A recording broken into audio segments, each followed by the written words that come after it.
Hello everyone, welcome to my another tutorial video.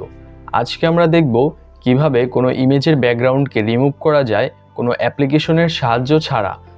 তো এর জন্য আমরা প্রথমে একটা ব্রাউজার ওপেন করব, এরপরে আমরা সার্চ বারে টাইপ করব remove.bg।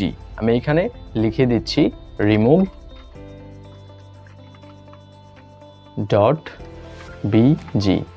এরপরে আমরা এখানে সার্চ করব।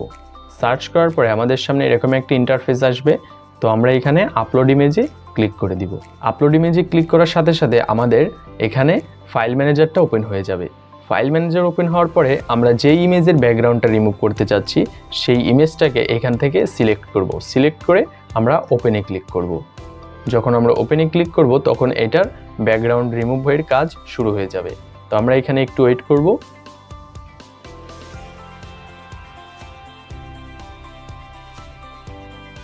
এবার আমাদের ইমেজের ব্যাকগ্রাউন্ডটা রিমুভ হয়ে গেছে।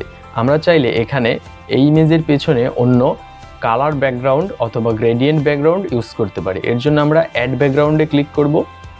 এরপর আমরা এখান থেকে কালারে ক্লিক করব। এরপর আমরা এখান থেকে চাইলে কোনো কালার এই ইমেজে অ্যাড করতে পারি অথবা না চাইলে নাও করতে পারি। এরপরে আমরা এই ইমেজটাকে ডাউনলোড করার জন্য এখান থেকে যে ডাউনলোড বাটনটা আছে এই ডাউনলোড বাটনে ক্লিক করে দিব। তাহলে আমাদের ইমেজের ব্যাকগ্রাউন্ডটা রিমুভ হওয়া সহ এখানে ডাউনলোড হয়ে যাবে। তো আমরা যদি এই ইমেজটাকে একটু ওপেন করি, দেখেন আমাদের এই ইমেজটার ব্যাকগ্রাউন্ড রিমুভ হয়ে গেছে। তো এইভাবে আমরা সহজেই কোনো অ্যাপ্লিকেশনের সাহায্য ছাড়াই ইমেজের ব্যাকগ্রাউন্ডকে রিমুভ করে ফেলতে পারি।